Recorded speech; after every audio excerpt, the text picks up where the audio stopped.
An extract from James and the Giant Peach by Roald Dahl. I am not a slimy beast, the earthworm said. I am a useful and much loved creature. Ask any gardener you like. And as for you, I am a pest, the centipede announced, grinning broadly and looking round the room for approval. He is so proud of that, the ladybird said, smiling at James, though for the life of me, I cannot understand why. I am the only pest in the room, cried the centipede, still grinning away. Unless you count old green grasshopper over there. But he's long past it now. He is too old to be a pest anymore. The old green grasshopper turned his huge black eyes upon the centipede and gave him a withering look.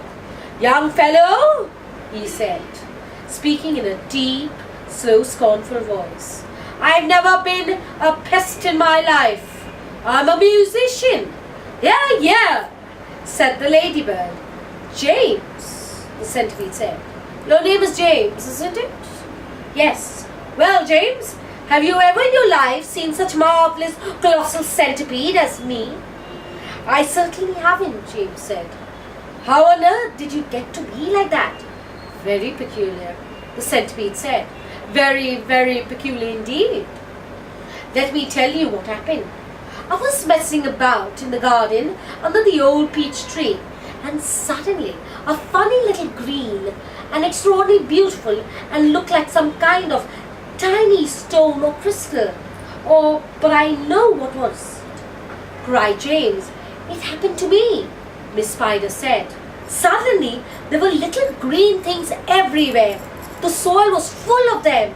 I actually swallowed one, the earthworm declared proudly. So did I, the ladybird said. I swallowed 3, the centipede said. But who's telling the story anyway? Don't interrupt. It's too late to tell stories now, the old green grasshopper announced. It's time to go to sleep. I refuse to go to sleep in my boots, the centipede cried. How many more are there to come off, James? I think I've done about 20 so far, James told him.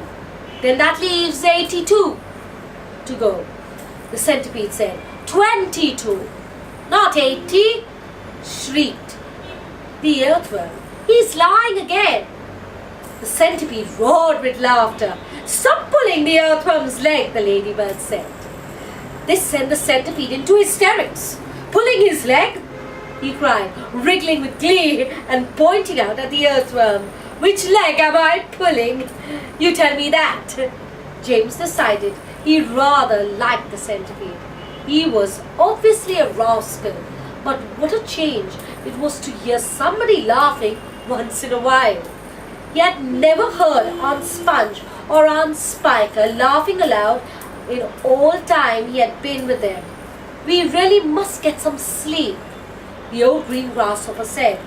We've got thought day ahead of us tomorrow. So would you be kind enough, Miss Spider, to make the beds?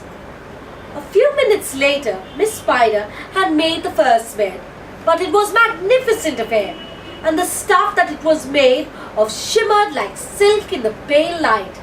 I do hope you'll find it comfortable, Miss Spider, to the old green grasshopper. I made it as soft and silky as I possibly could. I spun it with gossamer. That's much better quality thread than the one I use for my own web. Thank you so much, my dear lady, the old green grasshopper said, climbing into the hammock. Ah, this is just what I needed. Good night, everybody. Good night.